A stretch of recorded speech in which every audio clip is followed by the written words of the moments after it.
भारत की राज्य व्यवस्था। एम लक्ष्मीकांत। अध्याय 2, संविधान का निर्माण, मेकिंग ऑफ द कॉन्स्टिट्यूशन। संविधान सभा की मांग। भारत में संविधान सभा के गठन का विचार वर्ष 1934 में पहली बार एम राय ने रखा। राय भारत में वामपंथी आंदोलन के प्रखर नेता थे। 1935 में भारतीय राष्ट्रीय कांग्रेस ने पहली बार भारत के संविधान के निर्माण के लिए आधिकारिक रूप से संविधान सभा के गठन की मांग की। 1938 में भारतीय राष्ट्रीय कांग्रेस की ओर से पंडित जवाहरलाल नेहरू ने घोषणा की कि स्वतंत्र भारत के संविधान का निर्माण वयस्क मताधिकार के आधार पर चुनी गई संविधान सभा द्वारा किया जाएगा और इसमें कोई बाहरी हस्तक्षेप नहीं होगा। नेहरू की इस मांग को अंततः ब्रिटिश सरकार ने सैद्धांतिक रूप से स्वीकार कर लिया। इसे सन 1940 के अगस्त प्रस्ताव के नाम से जाना जाता है। सन 1942 में ब्रिटिश सरकार के कैबिनेट मंत्री सर स्टैफोर्ड क्रिप्स तथा ब्रिटिश मंत्रिमंडल के एक सदस्य एक स्वतंत्र संविधान के निर्माण के लिए ब्रिटिश सरकार के प्रारूप प्रस्ताव के साथ भारत आए।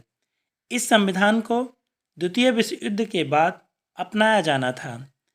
क्रिप्स प्रस्ताव को मुस्लिम लीग ने अस्वीकार कर दिया।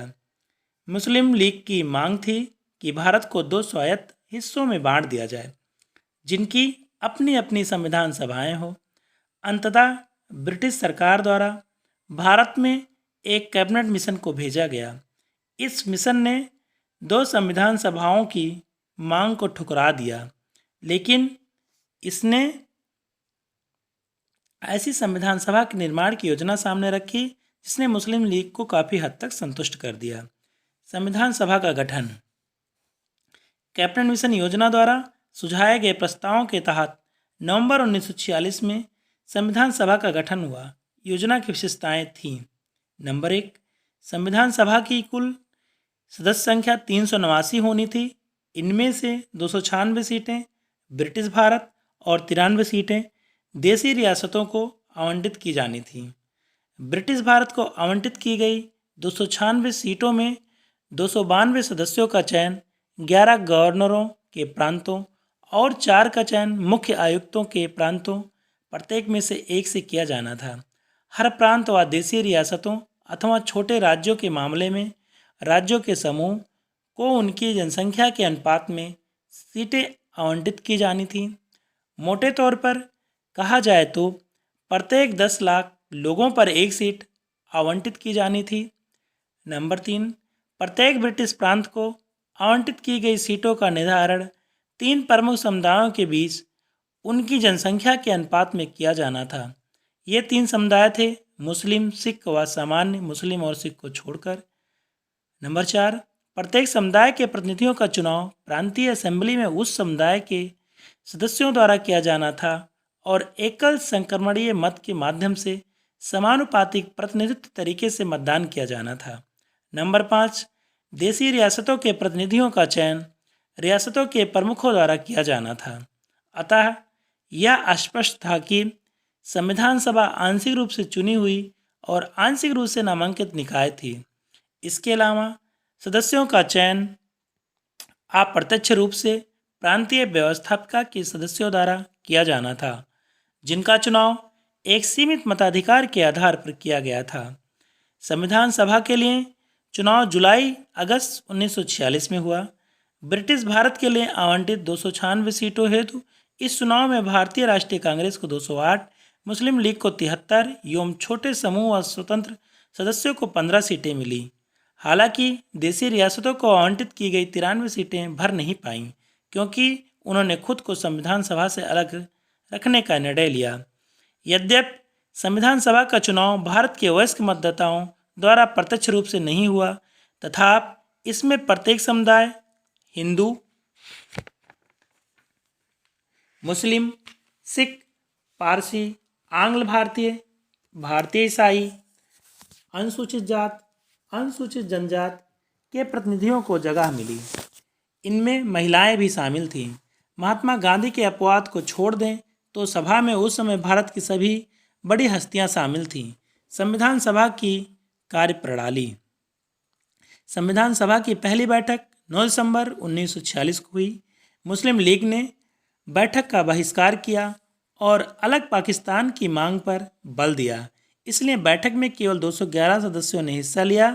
फ्रांस की तरह इस सभा के सबसे वरिष्ठ सदस्य डॉक्टर सच्चिदानंद सिन्हा को सभा का अस्थायी अध्यक्ष चुना गया। बाद में डॉक्टर राजेंद्र प्रसाद संविधान सभा के अस्थायी अध्यक्ष निर्वाचित हुए। उसी प्रकार डॉक्टर एस.सी. मुखर्जी तथा बी.टी. कृष्णामाचारी सभा के उपाध्यक्ष निर्वाचित हुए। दूसरे शब्दों में संविधान सभा के 2 उपाध्यक्ष थे। उद्देश्य प्रस्ताव। 13 दिसंबर 1946 को पंडित नेहरू ने सभा में ऐतिहासिक उद्देश्य प्रस्ताव पेश किया। इसमें संवैधानिक संरचना के ढांचे एवं दर्शन की झलक थी। इसमें कहा गया, नंबर 1, यह संविधान सभा भारत को एक स्वतंत्र संप्रभु गणराज्य घोषित करती है तथा अपने भविष्य के प्रशासन को चलाने के लिए एक संविधान के निर्माण की घोषणा करती है। नंबर 2, ब्रिटिश भारत में शामिल सभी क्षेत्र, भारतीय राज्यों में शामिल सभी क्षेत्र तथा भारत से बाहर के इस प्रकार के सभी क्षेत्र तथा वे अन्य क्षेत्र जो इसमें शामिल होना चाहेंगे भारतीय संघ का हिस्सा होंगे। नंबर 3, उक्त वर्णित सभी क्षेत्रों तथा उनकी सीमाओं का निर्धारण संविधान सभा द्वारा किया जाएगा तथा इसके लिए उपरांत के नियमों के अनुसार यदि वह चाहेंगे तो उनकी अवशिष्ट शक्तियाँ उनमें निहित रहेंगी तथा प्रशासन के संचालन के लिए भी वह सभी शक्तियाँ केवल उनको छोड़कर जो संघ में निहित होगी इन राज्यों को प्राप्त होंगी। नंबर 4, संप्रभु स्वतंत्र भारत की सभी शक्तियाँ एवं प्राधिकार इसके अभिन्न अंग तथा सरकार के अंग सभी का स्रोत भारत की जनता होगी। नंबर 5, भारत के सभी लोगों के लिए न्याय, सामाजिक, आर्थिक एवं राजनीतिक स्वतंत्रता एवं सुरक्षा, अवसर की समता, विधि के समझ समता, विचार एवं अभिव्यक्ति, विश्वास, भ्रमण, संगठन बनाने आदि की स्वतंत्रता तथा लोक नैतिकता की स्थापना सुनिश्चित की जाएगी। नंबर 6, अल्पसंख्यकों, पिछड़े वर्गों तथा जनजातीय क्षेत्रों के लोगों को पर्याप्त सुरक्षा प्रदान की जाएगी। नंबर 7, संघ की एकता को अक्षुण्ण बनाए रखा जाएगा तथा इसके भूक्षेत्र, समुद्र एवं वायु क्षेत्र को सभ्य देश के न्याय एवं विधि के अनुरूप सुरक्षा प्रदान की जाएगी। और नंबर 8, इस प्राचीन भूमि को विश्व में उसका अधिकार एवं उचित स्थान दिलाया जाएगा तथा विश्व शांति एवं मानव कल्याण को बढ़ावा देने के निमित्त उसके योगदान को सुनिश्चित किया जाएगा। इस प्रस्ताव को 22 जनवरी 1947 को सर्वसम्मति से स्वीकार कर लिया गया। इसने संविधान के स्वरूप को काफ़ी हद तक प्रभावित किया। इसके परिवर्तित रूप से संविधान की प्रस्तावना बनी। संविधान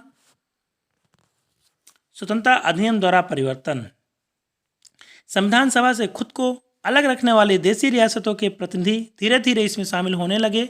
28 अप्रैल 1947 को 6 राज्यों के प्रतिनिधि सभा के सदस्य बन चुके थे।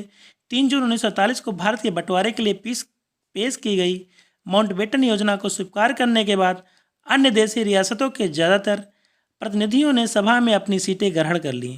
भारतीय हिस्से की मुस्लिम लीग के सदस्य भी सभा में शामिल हो गए। भारतीय स्वतंत्रता अधिनियम 1947 ने सभा की स्थिति में निम्न 3 परिवर्तन किए। नंबर 1, सभा को पूरी तरह संप्रभु निकाय बनाया गया जो स्वेच्छा से कोई भी संविधान बना सकती थी। इस अधिनियम ने सभा को ब्रिटिश संसद द्वारा भारत के संविधान संबंध में बनाए गए किसी भी कानून को समाप्त करने अथवा बदलने का अधिकार दे दिया। नंबर 2, संविधान सभा एक विधायिका भी बन गई। दूसरे शब्दों में कहा जाए तो सभा को 2 अलग अलग काम सौंपे गए। इनमें से एक था स्वतंत्र भारत के लिए संविधान बनाना और दूसरा था देश के लिए आम कानून लागू करना। इन दोनों कार्यों को अलग अलग दिन करना था। इस प्रकार संविधान सभा स्वतंत्र भारत की पहली संसद बनी।